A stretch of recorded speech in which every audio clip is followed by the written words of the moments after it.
There is a world beneath the world, you know. A world hidden behind smiling politicians, clean corporate logos, and the comforting illusion that society is built on fairness. But it isn't. This world is older than any government, richer than any king, and more powerful than any army. It is the world of dark money, where wealth is not just saved, but weaponized, not just earned, but engineered, not just spent, but used to bend the world itself.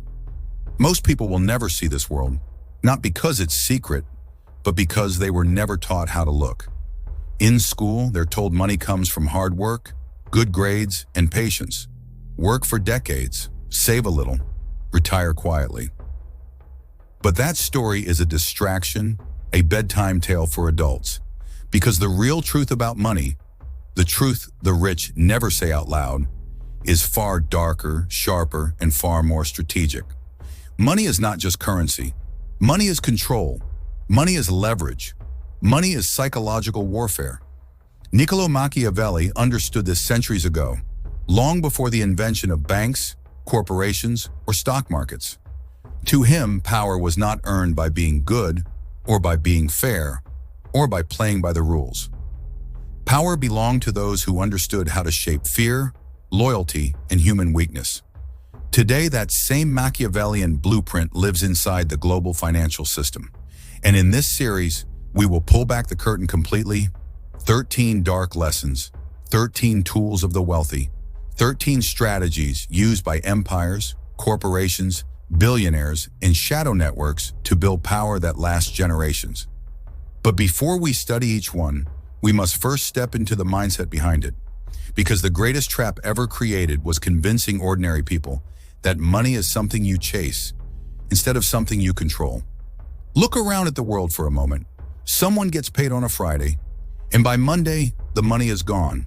Someone works for 40 years and retires with barely enough to survive. Someone takes a loan and spends decades paying for a single decision. Meanwhile, there are people who grow richer while they sleep. People whose income moves automatically, silently, predictably, no matter the economy. People whose influence stretches into politics, media, technology, even war. Why? Because the wealthy don't play the same game.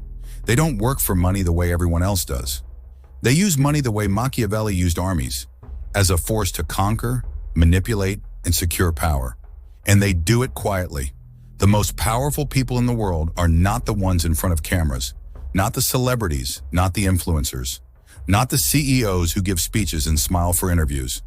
The real power sits in the shadows, behind shell companies, behind trusts, behind charities, behind laws written so carefully that the public never understands who benefits.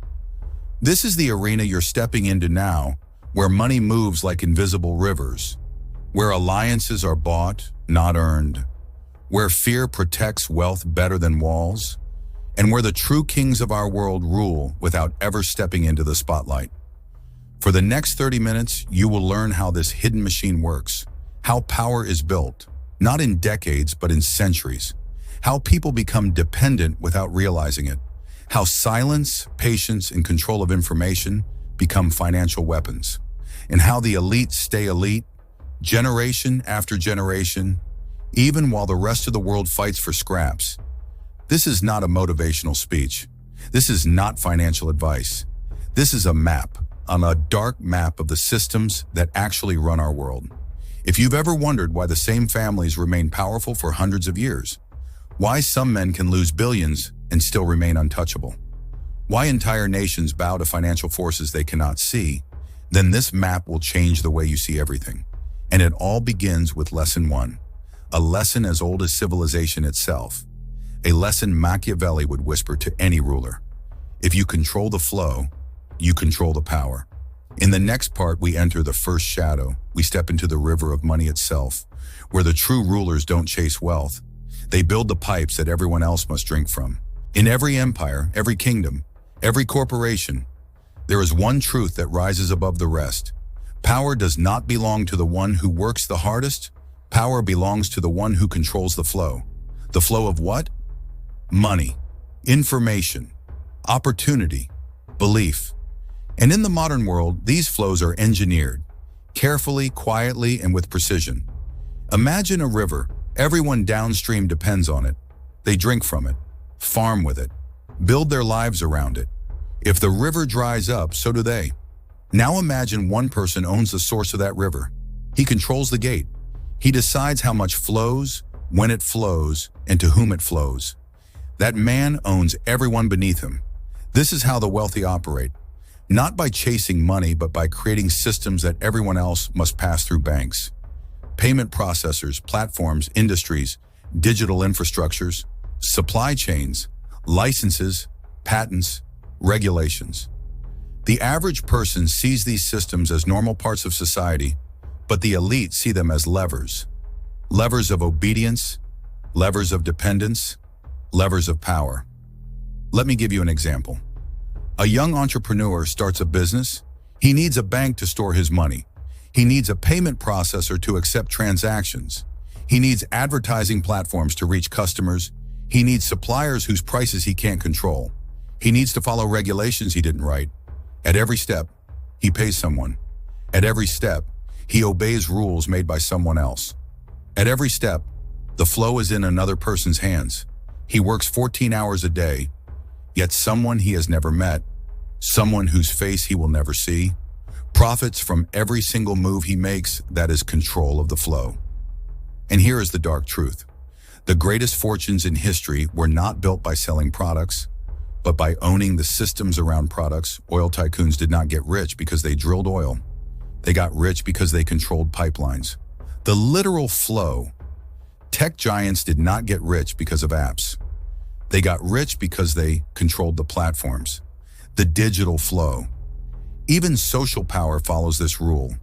Influencers chase followers. But billionaires own the algorithms that decide who gets seen. Control the flow. Control the world. This is why the wealthy don't fear competition. They invite it, because they don't compete within the system. They own the system, and once you own the system, you can shape reality without lifting a finger. You can raise fees quietly, shape public opinion silently, influence markets invisibly, decide who rises and who falls without ever being noticed. Everything the public sees, prices, news, trends, opportunities, is downstream from decisions made privately, by people they will never meet. The most powerful individuals of modern history didn't become giants by accident. They studied patterns. They bought influence. They positioned themselves at key junction points where all economic activity must pass. And when you stand at the choke points of society, money becomes predictable, power becomes inevitable, and resistance becomes impossible. Because how can you rebel against the very system you depend on just to survive? This is the first shadow lesson. Stop chasing money. Start observing where money flows and who directs that flow. In the next part, you will learn the second dark lesson, a lesson Machiavelli warned rulers about centuries ago. Fear guards power better than love ever could. But in the modern age, fear doesn't look like soldiers or swords. It looks far quieter and infinitely more effective. There is a lesson from Machiavelli that rulers have whispered to each other for centuries. A lesson more durable than gold, more reliable than armies, and more effective than any law ever written.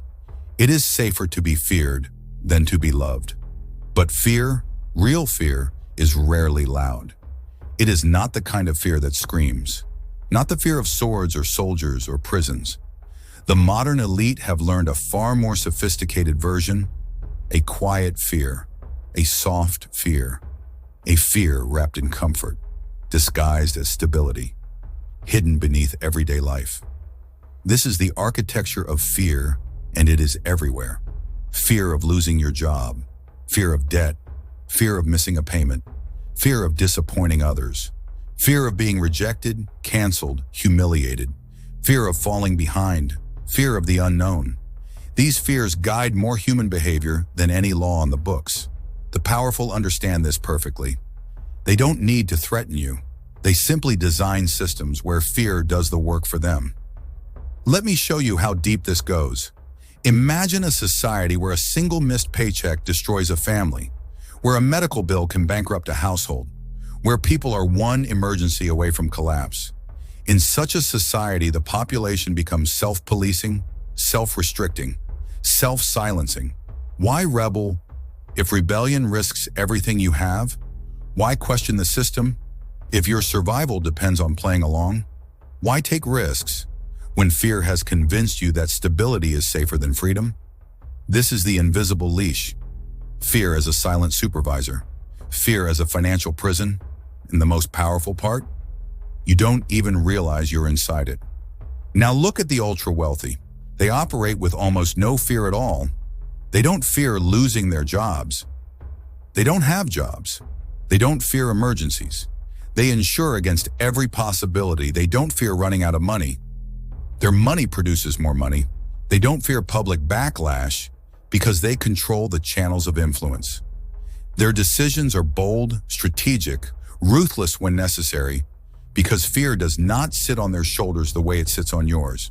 And without fear, you become dangerous, unpredictable, free. That is why the system is designed to keep fear alive, not through violence, but through pressure, subtle pressure, constant pressure, the kind that becomes background noise so familiar that you stop noticing it. Deadlines, bills, rules, penalties, reputation, social judgment, credit scores, compliance requirements, fears stacked upon fears until your mind becomes its own warden. Meanwhile, the elite use fear not as a cage, but as a tool.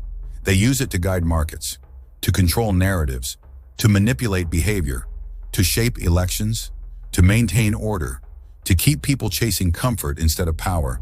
Because a population that seeks comfort is a population that obeys, and a population that obeys keeps the machine running. But here is the darkest truth of all. Fear is most powerful when people think they are choosing it themselves. Think about it. Nobody forces you to take loans. Fear of falling behind does. Nobody forces you to stay silent. Fear of being judged does. Nobody forces you to work endlessly. Fear of losing income does. Fear isn't imposed, it's engineered. This is why Machiavelli said a wise ruler does not need to punish. He only needs to create conditions where the people fear the consequences of disobedience more than the discomfort of obedience. Fear becomes an ecosystem, a culture, a habit, the illusion of choice. Because the truth is brutal, most choices you think you have were designed for you long before you were born. Choice. It is the greatest illusion of the modern age. A comforting lie, polished, packaged, and handed to you as proof of freedom. You can choose what to buy, choose where to work, choose what to believe, choose what to watch, follow, support, or reject. But here is the truth hidden beneath that glittering surface. Most choices you believe you're making were carefully designed long before you ever arrived. This is the third shadow, the illusion of choice, and it is one of the most powerful tools the elite have ever used. Let's begin with something simple. Walk into a grocery store, 200 brands on the shelves, colors, labels, personalities, stories. Yet most of them are owned by the same three corporations. You feel free, but the options are an illusion. Open your phone. Dozens of apps, billions of videos, millions of influencers. But the algorithms decide what you see. They shape what you believe. They quietly nudge your emotions, your desires, your opinions. It feels like you are choosing, but in reality, you are being steered. This is not coincidence. This is architecture. The elite learned long ago that control doesn't require force. It requires frameworks. Design the choices, and you design the outcome. This is how elections are shaped, how consumer trends form, how public opinion shifts, how entire populations can be guided without realizing it. Let me show you a darker example. Imagine 4 career paths: doctor, lawyer, engineer, corporate employee. These are the respectable choices society celebrates. But who created that framework? Who decided that these paths were the safe ones? Who benefits when millions of people are funneled into predictable careers, with predictable salaries and predictable behaviors? Someone did, a system that needs workers, taxpayers, compliant contributors, not creators of alternative power structures. The illusion of choice keeps society stable, predictable, controlled, and it goes deeper. From childhood, you are told you can be anything. But within seconds, invisible boundaries appear. Don't think too big. Don't question traditions. Don't take risks. Don't step outside the path. So people grow up believing they are free while living inside a maze with walls too high to see a maze designed not for their success, but for their usefulness. The ultra-wealthy, those who study the game instead of playing it, know this. They do not pick from the choices handed to them. They create their own. They don't buy products. They buy companies. They don't follow trends. They create markets. They don't run toward careers. They build structures that careers depend on. Their power comes from seeing the world as it truly is. Not a collection of choices, but a collection of engineered paths. And here is the most strategic part. The illusion of choice keeps people calm, happier, more cooperative, less rebellious. If people believe they chose their job, they won't question why they can't escape it. If they believe they chose their lifestyle, they won't ask why it drains them. If they believe they chose their leaders, they won't notice the donors who influence them. Choice becomes the golden cage, beautiful on the inside, invisible from within. And every time someone says, "I decided this," or "This is my choice," the architects smile quietly, because the system is working exactly as intended. The power of information, and how controlling truth itself becomes the ultimate weapon. Because the elite do not just shape your choices, they shape the world you believe you live in. Truth. For most people, truth is something they discover, something they believe in, something they defend. But to the powerful, truth is something they manufacture. This is the fourth shadow. Control the information, and you control reality itself. And this, more than anything else, is the cornerstone of modern power. Let's start here. Every belief you hold, every opinion, every fear, every fact you think you know, comes from information you did not create. Someone wrote it, someone published it, someone framed it, someone filtered it, someone approved it. Information is not neutral. It never was. The wealthy, the connected, the ruling class, they do not compete in the same information ecosystem the public does. They do not scroll aimlessly. They do not drown in noise. They do not swallow narratives written for the masses. They own the platforms, they fund the studies, they influence the media, they shape the curriculum, they direct the algorithms. They decide what is amplified and what disappears without a sound. This is not conspiracy, this is strategy.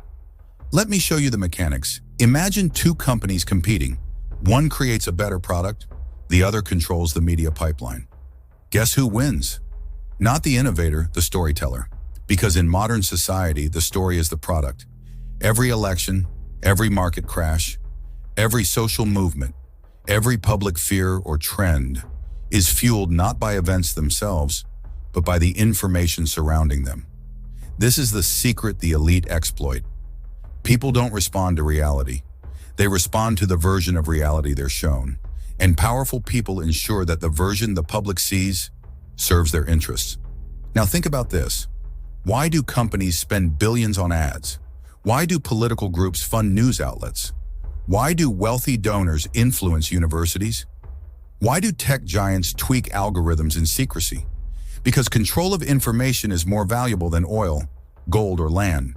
Control information, and you shape what people fear, what people admire, what people hate, what people hope for, what people buy, what people obey. This is how entire populations can be guided without force. Why use soldiers when you can use stories? Why use threats when you can use narratives? Why fight resistance when you can shape what people consider normal? Even silence is engineered. Topics vanish, stories fade, questions disappear, not by accident, but by design. And here is the hidden blade inside this system. When you control information, you don't need to hide the truth. You simply bury it beneath mountains of noise. Confusion becomes a weapon. Doubt becomes a strategy. Contradictions become tools. Chaos becomes camouflage. While the public argues about distractions, the architects make decisions quietly, efficiently, uninterrupted. Meanwhile, the wealthy build their own private channels of truth. Private intelligence networks, exclusive data sources, insider analysis, confidential reports. They operate with clarity, while everyone else swims in confusion. That is the real imbalance, not money, not status, not education. Clarity. Those at the top see the world clearly. Those at the bottom see only what they are shown. This is why controlling information is the ultimate shadow. It shapes belief. Belief shapes behavior. Behavior shapes society. And those who shape society do not need to reveal themselves. Power is not taken, it is constructed, patiently, quietly, one invisible layer at a time. We have walked through shadow, through fear, illusion, and the hidden machinery of the world. But now, we step into the final lesson. The lesson that ties all others together. The lesson the elite rely on, generation after generation, long after individuals die, and long after their names fade from public memory. Power is not taken. Power is constructed, layer by layer, quietly, deliberately, over time. Most people imagine power as something dramatic. A war, an election, a revolution, a moment in history where everything changes. But true power doesn't move like a storm. It moves like erosion, slow, patient, invisible, but unstoppable. Think about what you've learned. First shadow, control the flow, because the one who owns the pipeline never fears drought. Second shadow, architect fear, because fear makes people police themselves. Third shadow, build illusions of choice, so the maze feels like freedom. Fourth shadow, own information, and you own reality. 4 pillars, 4 foundations, 4 invisible forces that shape the world far more than armies or laws ever could. Now combine them. When you control the flow of money, you decide who rises and who falls. When you engineer fear, you ensure no one challenges the system.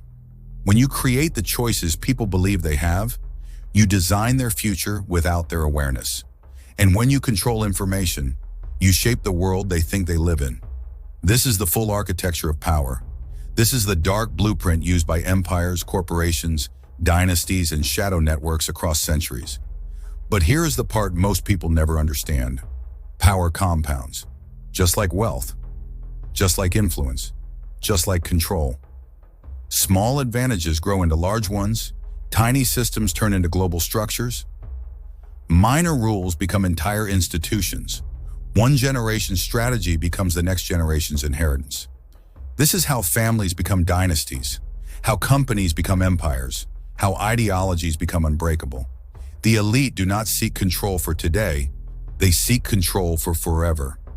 They do not act for themselves. They act for the names that will come after them. Names the world will never know, yet names that will inherit the machinery of influence. And while most people live by the calendar, the powerful live by the century.